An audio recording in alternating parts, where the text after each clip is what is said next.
Hello class. आज मैं यहाँ पे जिस पाठ की यहाँ पर चर्चा करने जा रही हूँ, व्याख्या करने जा रही हूँ, वो है पाठ 13, जिसमें आपकी दो विभक्तियों का प्रयोग हुआ है, अधिकरण कारक, सप्तमी विभक्ति और संबोधन। तो सप्तमी विभक्ति यानी अधिकरण कारक का चिन्ह क्या होता है? में और पर। और संबोधन क्या होता है? जहाँ पर हम किसी को बुलाने के लिए हे, अरे या भो शब्दों का प्रयोग करते हैं तो वहाँ पर क्या होता है? संबोधन होता है। और अधिकरण का अर्थ ये होता है जहाँ पर क्रिया संपन्न होती है, जिस स्थान पर क्रिया समाप्त होती है या जहाँ जिस स्थान पर क्रिया पूर्ण होती है वहाँ पर अधिकरण कारक होता है। आइए इसमें आगे बढ़ते हैं।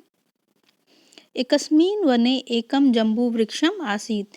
एक वन में एक जम्बू वृक्षम आसीत्। जामुन का वृक्ष था, जामुन का पेड़ था। तस्मिन् वृक्षे उस वृक्ष पर एक वीरु वानर वसति स्म।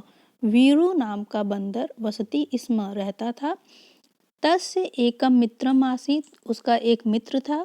सह मोनु मकरा आसीत्। वह मोनु मगरमच्छ था। मोनु मकरा जले तरति स्म। मोनु मगरमच्छ जल में तैरता था। स प्रतिदिनं नद्या तीरे आगच्छति स्म। वह प्रतिदिन नद्या तीरे नदी के किनारे आगच्छति स्म आता था। वीरु वानर जम्बू फलानि भित्वा स्वयमपि खादति स्म। वीरु बंदर जम्बू फलानि भित्वा जामुन के फल लेकर स्वयमपि खादति स्म खुद भी खाता था। समित्राय अपि यच्छति स्म और अपने मित्र को भी देता था। एकदा मोनु मकर अचिंत्यत। एक बार मोनु मगरमच्छ अचिंत्यत सोचता है। ऐसा वीरु वानर प्रतिदिनम एतानि मधुराणि जम्बू फलानि खादति। ऐसा वीरु वानर यह वीरु बंदर प्रतिदिनम रोज एतानि मधुराणि इतने मधुर मीठे जम्बू फलानि खादति जामुन के फल खाता है। तस्य हृदयमपि एतादृशमेव मधुरम भविष्यति। उसका हृदय भी एतादृशमेव इसी के समान मधुरम भविष्यति मीठा होगा। अतः इसलिए येन केन प्रकारेण किसी भी कारण से किसी भी प्रकार से तस्य मधुरम हृदयम प्राप्तुम चेष्टां करोमि। उसका मीठा हृदय प्राप्त करने की चेष्टां करोमि चेष्टा करता हूँ। अग्रिम दिने द्वे मित्रम परस्परम अलाप कुरुत। अगले दिन दोनों मित्र परस्पर आपस में अलाप कुरुत वार्तालाप करते हैं, बात करते हैं। तो यहाँ पर मोनू मगरमच्छ जो है वो बंदर से पूछता है, वीरू बंदर से पूछता है, हे मित्र किम त्वं मया सह मम गृहं चलिष्यसि। हे मित्र किम त्वं क्या तुम मया सह मेरे साथ मम गृहं चलिष्यसि मेरे घर चलोगे। वीरू बंदर बोलता है, हे मित्र अहम तु तरणम न जानामि। मैं तो तैरना नहीं जानता हूँ। मोनू मकर क्या कहता है, भो मित्र हे मित्र अलम चिंत्या चिंता मत करो। अहम तु तरामी मैं तो तैरता हूँ। त्वं मम पृष्ठे तिष्ठ तुम मेरे पीठ पर बैठो या बैठ जाओ। वीरु वानर शोभनम उपायम त्वया अचिंत्यत। अच्छा उपाय त्वया तुमने अचिंत्यत सोचा है। मोनु मकर नद्या अंतरे गत्वा वीरु वानरम अवदत्। मोनु मगरमच्छ नदी के अंतरे बीच में गत्वा जाकर वीरु वानरम अवदत् वीरु बंदर से बोलता है, हे मित्र अहम तु तव मधुरम हृदयम स्वभार्याम उपहारार्थम दातुम इच्छामि। हे मित्र अहम तु मैं तो तव मधुरम हृदय तुम्हारा मीठा हृदय स्वभार्याम अपनी पत्नी को उपहार अर्थम दातुम इच्छामि उपहार के लिए देना चाहता हूँ।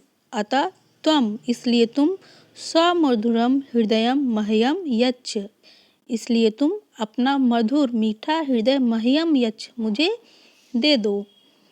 तो यहाँ पर वीरू बंदर क्या उत्तर देता है, हे मित्र मम मधुरम हृदयम तु अतीव कोमलमस्ति। हे मित्र मेरा मीठा हृदय तो अतीव कोमलमस्ति बहुत ही कोमल है।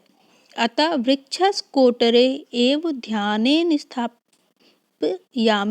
इसलिए वृक्ष के कोटर में ही ध्यानेन स्थापयामि ध्यान से मैंने उसे रख दिया है।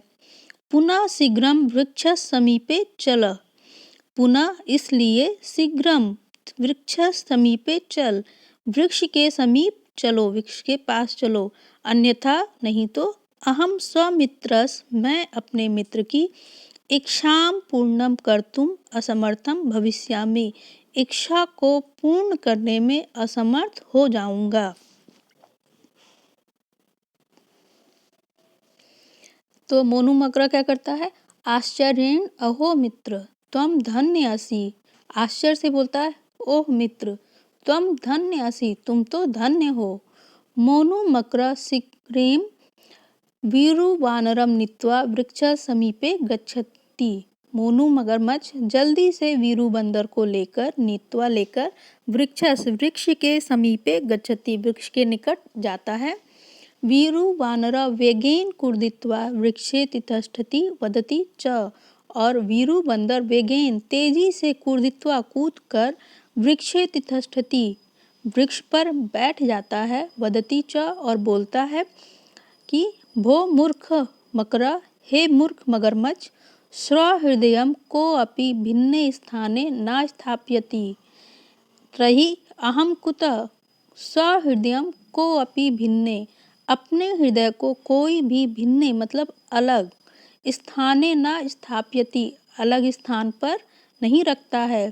तही अहम कुतः, तो फिर मैं कैसे कर सकता हूँ, मैं कैसे रख सकता हूँ। गच्छ जाओ, स्वगृहम गच्छ, अपने घर जाओ। भविष्ये च कदापि अत्र न आगच्छ, भविष्य में कभी भी यहाँ मत आना। यत् धूर्ता नाम न कश्चित मित्र, क्योंकि कहा गया है कि धूर्त ना कश्चित मित्र, किसी के मित्र नहीं होते हैं।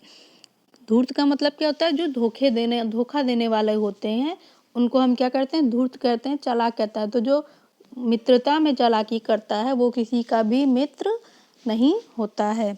अब इसको मैं एक बार और आपको रिपीट कर दूंगी, इसका संस्कृत की आपको इसको बोलना कैसे है, फिर आपको इसे अपनी कॉपी में ट्रांसलेट करके लिखना है।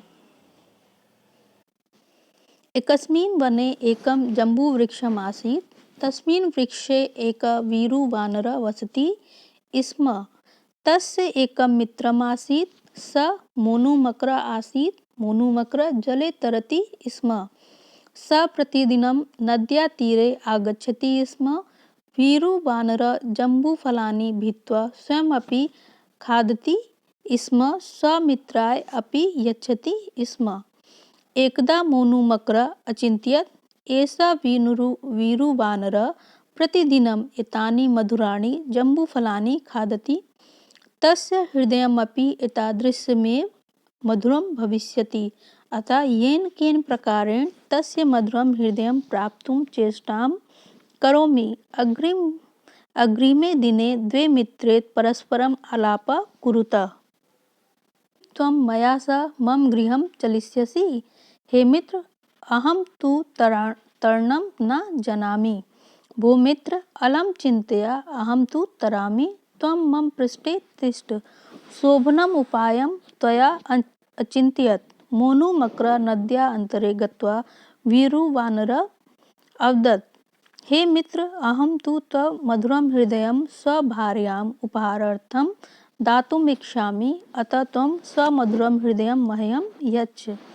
हे मित्र, मम मधुरं हृदयं तु अतीव कोमलम् अस्ति, अतः वृक्षकोटरे एव ध्यानेन स्थापयामि। पुनः शीघ्रं वृक्षसमीपे चल, अन्यथा अहं स्वमित्रस्य इच्छां पूर्णं कर्तुम् असमर्थः भविष्यामि। आश्चर्येण अहो मित्र त्वं धन्य असि। मोनुमकरः शीघ्रेण वीरुवानरं नीत्वा वृक्षसमीपे गच्छति। वीरुवानरः वेगेन कूर्दित्वा वृक्षे तिष्ठति वदति च, भो मूर्ख मकरः, स्वहृदयं कोऽपि भिन्ने स्थाने न स्थापयति, तर्हि अहं कुतः? गच्छ, स्वगृहं गच्छ, भविष्ये च कदापि अत्र न आगच्छ, यतः धूर्तानां न कश्चित् मित्रम्। तो यहाँ पर आपके अंतिम पाठ की यहाँ पर व्याख्या समाप्त होती है। Thank you.